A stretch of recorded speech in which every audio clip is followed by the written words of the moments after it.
ಮತ್ತೊಮ್ಮೆ ಸ್ವಾಗತವನ್ನು ಬಯಸ್ತೇನೆ. ಇವತ್ತು ಒಂದು ಒಳ್ಳೆಯ ವಿಚಾರಕ್ಕೆ ನಾವು ಒಂದು ಪ್ರತಿಭಟನೆಯನ್ನು ಹಮ್ಮಿಕೊಂಡಿದ್ವಿ. ಇವತ್ತು ದೆಹಲಿಯ ಜಂತರ್ ಮಂತರ್ನಲ್ಲಿ ಒಂದು ಪ್ರತಿಭಟನೆ ನಡೀತಾ ಇದೆ. ಏನು ವಿಚಾರಪ್ಪ ಅಂತ ಹೇಳಿದ್ರೆ, ಇವತ್ತು ನೀಟ್ ಪರೀಕ್ಷೆಯನ್ನು ವಿದ್ಯಾರ್ಥಿಗಳು ಸಾಕಷ್ಟು ಬಾರಿ ಬರೆದಿದ್ದಾರೆ. ಆದರೆ ಆ ನೀಟ್ ಪರೀಕ್ಷೆ ಬರೆದಾದ ಮೇಲೆ ಅವರು ಒಳ್ಳೆ ಉದ್ದೇಶ ಇಟ್ಕೊಂಡು ನಮಗೆ ಒಳ್ಳೆ ರಿಸಲ್ಟ್ ಬರುತ್ತೆ ಅಂತ ಕಾಯೋ ಸಂದರ್ಭದಲ್ಲಿ ಆ ಪ್ರಶ್ನೆ ಪತ್ರಿಕೆ ಸೋರಿಕೆ ಆಗಿ ಅದು ಮತ್ತೆ ಸರ್ಕಾರ ಬ್ಯಾನ್ ಮಾಡಿತು. ಇದು ಪದೇ ಪದೇ ಉದ್ಭವ ಆಗಿ ಹುಡುಗರು ಪಾಪ ಬರೀಲಿಕ್ಕಾಗ್ದೇ ಆತ್ಮಹತ್ಯೆ ಮಾಡ್ಕೊಂಡಿದ್ದಾರೆ. ಇವತ್ತು ಇಡೀ ದೇಶದಲ್ಲಿ ಹೆಚ್ಚು ಕಡಿಮೆ 21 ಜನ ಆತ್ಮಹತ್ಯೆ ಮಾಡ್ಕೊಂಡಿದ್ದಾರೆ, ಎಲ್ಲ ರಾಜ್ಯದಲ್ಲೂ. ಆದರೆ ಆ ವಿಚಾರನ ಕೇಂದ್ರ ಸರ್ಕಾರ ಗಂಭೀರವಾಗಿ ತೆಗೆದುಕೊಂಡಿಲ್ಲ. ಯಾಕಂತೇಳಿದರೆ, ಸತ್ತಿರೋರು ಯಾರೋ ಪಾಪಿ ಪರದೇಶಿ ಮಕ್ಕಳು, ಇವ್ರ ಮಕ್ಕಳಲ್ಲ.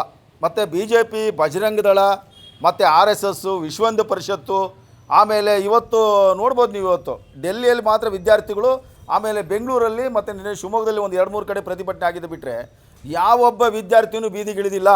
ಯಾಕಂತೇಳಿದರೆ, ಇವತ್ತು ABVP ಇರ್ಬೋದು, ವಿದ್ಯಾರ್ಥಿ ಪರಿಷತ್ ಇರ್ಬೋದು, ಇವೆಲ್ಲ ಒಂದು BJP ಅಂಗಸಂಸ್ಥೆಗಳು. ಇವೆಲ್ಲ ಇದನ್ನು ಹುನ್ನಾರ ಒಳಗಡೆಗೆ ಯಾರನ್ನೂ ಹೊರಗಡೆ ಬಿಡ್ತಾ ಇಲ್ಲ. ಯಾಕಂತೇಳಿದರೆ, ಇವತ್ತು ಅವ್ರಿಗೆ ಏನಾರು ಅನ್ಯಾಯ ಆದರೆ ಮಾತ್ರ ಅವರು ಬೀದಿಗಿಳಿತಾರೆ. ಅದಕ್ಕೊಂದು ಕ್ರಿಯೇಟ್ ಮಾಡ್ಕೊಂಡಿರ್ತಾರೆ, ಇಂತಿಂಥ ಸಂಘಟನೆಗಳು ಇಂತಿಂಥ ಸಂದರ್ಭದಲ್ಲಿ ಬೀದಿಗಿಳಿದು ಹೋರಾಟ ಮಾಡಬೇಕು ಅಂತೇಳಿ. ಆದರೆ ಸತ್ತಿರೋರು ಇವತ್ತು ಇದೇ ಊರಲ್ಲಿ, ಇದೇ ಸಾಗರದಲ್ಲಿ BJP ಮುಖಂಡರು ಬೇಕಾದಷ್ಟು ಜನ ಇದ್ದಾರೆ. ನಾವು ಯಾವುದೇ ಕಾಂಗ್ರೆಸ್ ಪಕ್ಷದ ಪರವಾಗಿ ಅಥವಾ BJP ಪರವಾಗಿ ಇಲ್ಲಿ ಸ್ಟ್ರೈಕ್ ಮಾಡ್ತಾ ಇಲ್ಲ. ನಾವು ಮಾಡ್ತಾ ಇರೋದು, ಇವತ್ತೇನು ಈ ಹುಡುಗರು ಏನು ನೀಟ್ ಪರೀಕ್ಷೆ ಬರಲಿಕ್ಕೆ ಹೋಗಿ ಏನು ಸತ್ತಿದಾರಲ್ಲ, ಆತ್ಮಹತ್ಯೆ ಮಾಡ್ಕೊಂಡು ಅವ್ರ ಪರವಾಗಿ ನಾವು ಹೇಳ್ತಾ ಇರೋದು. ಆದರೆ ಇವತ್ತು ಆತ್ಮಹತ್ಯೆ ಮಾಡ್ಕೊಂಡಿರೋ ಮಕ್ಕಳು ಇಲ್ಲಿನ ಪಕ್ಷದವರ ಮಕ್ಕಳಲ್ಲ. ಹೋಗಲಿ, ಅವರು ಕನಿಷ್ಠ ಪಕ್ಷ ಒಂದು ಸ್ವಾಭಿಮಾನಕ್ಕಾದರೂ ಒಂದು ಖಂಡನೆ ಮಾಡ್ಬೋದಿತ್ತು ಅವರು. ಇವತ್ತು ಇದು ಮಾಡಿರ್ತಕ್ಕಂಥ ತಪ್ಪು ಅಂತೇಳಿ ನಿನ್ನೆ ಅಷ್ಟೆಲ್ಲ ಪ್ರತಿಭಟನೆ ನಡೆದಾದ ಮೇಲೆ ನಿನ್ನೆ ಪ್ರಧಾನಮಂತ್ರಿಯವರು ಒಪ್ಕೊಂಡಿದ್ದಾರೆ, ಇದು ಘೋರ ಅನ್ಯಾಯ, ಇದು ಅವ್ರ ಮೇಲೆ ಹಲ್ಲೆ ಮಾಡಬಾರ್ದಾಗಿತ್ತು, ಇದು ನೀಟ್ ಪರೀಕ್ಷೆಯಲ್ಲಿ ಅಕ್ರಮ ಆಗಿರೋದು ನಿಜ, ಇವ್ರ ಮೇಲೆ ನಾನು ಕಾನೂನು ಕ್ರಮ ಕೈಗೊಳ್ತೀನಿ ಅಂತೇಳಿ ಇವತ್ತು ಪತ್ರಿಕೆಯಲ್ಲಿ ಬಂದಿದೆ. ಅದೇ ರೀತಿ ಆದರೆ ಈ ಏನು ಅಭಿಜಿತ್ ದೀಪ್ಗೆ ಅವನೇನು ಪಾಪ ಈ ನೀಟ್ ಎಕ್ಸಾಮಲ್ಲಿ ಆತ್ಮಹತ್ಯೆ ಮಾಡ್ಕೊಂಡ್ರಲ್ಲ ಹುಡುಗರು ಅಂತ ಹೇಳ್ಬಿಟ್ಟು ಎಲ್ಲ ಕಡೆಗೂ ಸಂಘಟನೆ ಮಾಡಿ ಅದಕ್ಕೆ ಹೋರಾಟದ ಒಂದು ರೂಪುರೇಷೆ ಕೊಟ್ಬಿಟ್ಟು ಕೊನೆಗೆ ಅದೇ ಜಂತರ್ ಮಂತರ್ನಲ್ಲಿ ಹೋರಾಟವನ್ನು ಹಮ್ಮಿಕೊಳ್ತಾರೆ. ಆದರೆ ಅದನ್ನು ಬೆಂಬಲಿಸಿ ಇವತ್ತು ಸಾಮಾಜಿಕ ಕಾರ್ಯಕರ್ತ, ಆಮೇಲೆ ಪರಿಸರವಾದಿ, ಮತ್ತು ಅವನು ಒಂದು ಯಾರು ವಾಂಗ್ಚುಕ್, ಆ ವಾಂಗ್ಚುಕ್ ಅವರು ಇವತ್ತು 21 ದಿನ ಉಪವಾಸ ಮಾಡಿದ್ದಾರೆ. ಹಿಂದೆ ಮಹಾತ್ಮ ಗಾಂಧಿಯವರು ಉಪವಾಸ ಮಾಡಿದರು. ಆದರೆ ಈ ವಿದ್ಯಾರ್ಥಿಗಳ ಬೆಂಬಲಕ್ಕೆ ಇವತ್ತು ಯಾರು ಈ ಕೇಂದ್ರ ಸರ್ಕಾರ ಗಮನ ತಗೊಳ್ತಾ ಇಲ್ಲ. ಇಲ್ಲಿ ಏನು ಹೋರಾಟಗಳು ನಡೀತಾ ಇಲ್ಲ, ಅವರಿಗಾದ್ರೂ ನಾವು ಬೆಂಬಲ ಕೊಡಬೇಕು ಅಂತೇಳಿ 21 ದಿವಸ ಹೋರಾಟವನ್ನು ಆರಂಭಿಸ್ತಾರೆ, ಉಪವಾಸ ಸತ್ಯಾಗ್ರಹ ಆರಂಭಿಸ್ತಾರೆ. ಆದರೆ ಇವರು ಫಸ್ಟಿಗೆ ಏನು ಮಾಡಿದ್ದಾರೆ, ಈ ಒಂದು ಖಾಸಗಿ ಆಸ್ಪತ್ರೆಗೆ ಅವ್ರನ್ನ ಅಡ್ಮಿಟ್ ಮಾಡ್ದೇನೆ ತಮ್ಮ ಸರ್ಕಾರಿ ಆಸ್ಪತ್ರೆಗೆ ಅಡ್ಮಿಟ್ ಮಾಡಿ ಅವ್ರನ್ನ ಹೋರಾಟವನ್ನು ಹತ್ತಿಕ್ಕಲಿಕ್ಕೆ ಪ್ರಯತ್ನ ಪಡ್ತಾರೆ. ಆದರೆ ಅವ್ರು ಹೆಂಡ್ತಿ ಈಗಾಗಲೇ ಕೋರ್ಟಿಗೆ ಅರ್ಜಿ ಹಾಕಿದ್ದಾರೆ, ಖಾಸಗಿ ಆಸ್ಪತ್ರೆಗೆ ನಮಗೆ ಕಳಿಸಿ ಅಂತೇಳಿ.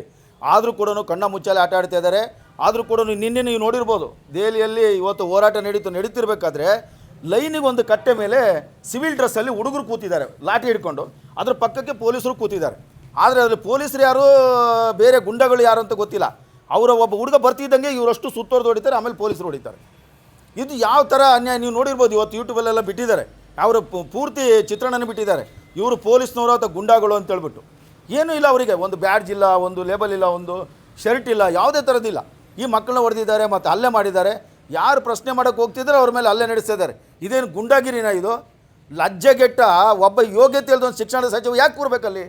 ಅವನಿಗೆ ಅದು ಪ್ರಶ್ನೆ ಪತ್ರಿಕೆನ ಸೋರಿಕೆ ಮಾಡೋದಾದ್ರೆ ಅದನ್ನು ತಡೆಯೋಕ್ಕಾಗಲಿಲ್ಲ ಅಂತ ಹೇಳಿದ್ರೆ ಯಾಕೆ ಕೂರಬೇಕು? ಆಗಲಿ, ಇವತ್ತು ಆತ್ಮಾಭಿಮಾನ ಇಟ್ಕೊಂಡು ಒಬ್ಬನಾರೆ ಖಂಡಿಸ್ಲಿ. ಹಂಗಾರೆ ಒಬ್ಬನ ಸ್ಟೇಟ್ಮೆಂಟ್ ಕೊಟ್ಟಿಲ್ಲ. ಅದು ಬಿಟ್ಟು ಇವತ್ತು ಅಯೋಧ್ಯೆಯಲ್ಲಿ ಇವತ್ತು ದೇವಸ್ಥಾನ ಕಟ್ಟಿ ರಾಮ ಮಂದಿರ ಅಂತ ಹೇಳ್ಬಿಟ್ಟು ರಾಮನ ಹೆಸರಲ್ಲಿ ಇಟ್ಕೊಂಡು ಇವ್ರು ರಾಜಕಾರಣ ಮಾಡ್ತಾರಲ್ಲ, ಅದೇ ದುಡ್ಡು ಲೂಟಿ ಹೊಡೆದಿದ್ದಾರಲ್ಲ ರಾಮನ ಹೆಸರಲ್ಲಿ, ಬಡ ಜನರು ಹಾಕಿರ್ತಕ್ಕಂಥ ದುಡ್ಡು, ಯಾರಪ್ಪನ ಮನೆ ದುಡ್ಡು ಅದು? ಅದ್ರ ಬಗ್ಗೆ ಅವನವ್ರು ಸ್ಟೇಟ್ಮೆಂಟ್ ಕೊಟ್ಟಿಯಾನ? ಅದಕ್ಕೆ ಕೊಡೋದಿಲ್ಲ ಯಾರು ಸ್ಟೇಟ್ಮೆಂಟು. ಇವತ್ತು ಹೋಗಲಿ, ಸತ್ತಿರೋರ ಮನೆಗೆ ಹೋಗಿ ಅವರಿಗೆ ಏನಾದ್ರು ಸಾಂತ್ವನ ಹೇಳಿದಾರಾ? ಅವರಿಗೆ ಪರಿಹಾರ ಕೊಟ್ಟಿದ್ದಾರಾ? ಏನು ಮಾಡಿದ್ದಾರೆ ಇವರು? ಒಟ್ಟು ಇವ್ರಿಗೆ ಏನು ಗೊತ್ತಾ, ಇವರು ಬೇಳೆಕಾಳು ಬೇಯಿಸ್ಕೊಳ್ಳೋಕ್ಕೋಸ್ಕರ ಇವತ್ತು ಮಕ್ಕಳನ್ನ ಬಲಿ ಕೊಡ್ತಾ ಇದ್ದಾರೆ. ಅವ್ರ ಕುಟುಂಬಕ್ಕೆ ಯಾರು ದಿಕ್ಕು? ಇವ್ರಿಗೆ ಎಕ್ಸಾಮ್ ಮಾಡಿ ಅಂತ ಇವ್ರಿಗೆ ಯೋಗ್ಯತೆ ಇಲ್ಲದ ಮೇಲೆ ಎಕ್ಸಾಮ್ ಮಾಡಬಾರ್ದು. ಇಷ್ಟೆಲ್ಲ ಸೆಕ್ಯೂರಿಟಿ ಇಟ್ಕೊಂಡು ಇಷ್ಟೆಲ್ಲ ಬರೀ ಕಂಡಿರೋಸ ನಾಟಕ ಮಾಡ್ತಿದ್ದಾರೆ. ಹಾಗಾಗಿ ಧರ್ಮೇಂದ್ರ ಪ್ರಧಾನ್ ಶಿಕ್ಷಣ ಸಚಿವರು ರಾಜೀನಾಮೆ ನೀಡಲೇಬೇಕು.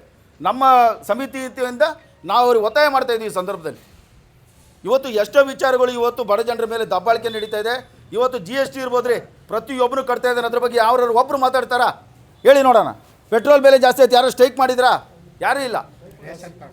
ರೇಷನ್ ಕಾರ್ಡ್ ಇವತ್ತು ಕೊಡ್ತಾ ಇಲ್ಲ, ಎಲ್ಲದೂ ಬ್ಯಾನ್ ಮಾಡಿದ್ದಾರೆ. ಅದೇ ಇದ್ರ ಮೇಲೆ ಯಾರು ಮಾಡಿರ್ತಕ್ಕಂಥದ್ದು? ಅದು ಇದ್ರ ಬಗ್ಗೆ ಯಾರು ಮಾತಾಡ್ತಾರೆ? ಒಬ್ಬರವರು ಇವೆಲ್ಲ ಬಡ ಜನರ ಮೇಲೆ ಮಾರಕವಾಗ್ತಕ್ಕಂಥ ಕೆಲವು ಕುತಂತ್ರಗಳು ಇವೆಲ್ಲ ರಾಜಕಾರಣಿಗಳು ಮಾಡ್ತಾ ಇದ್ದಾರೆ.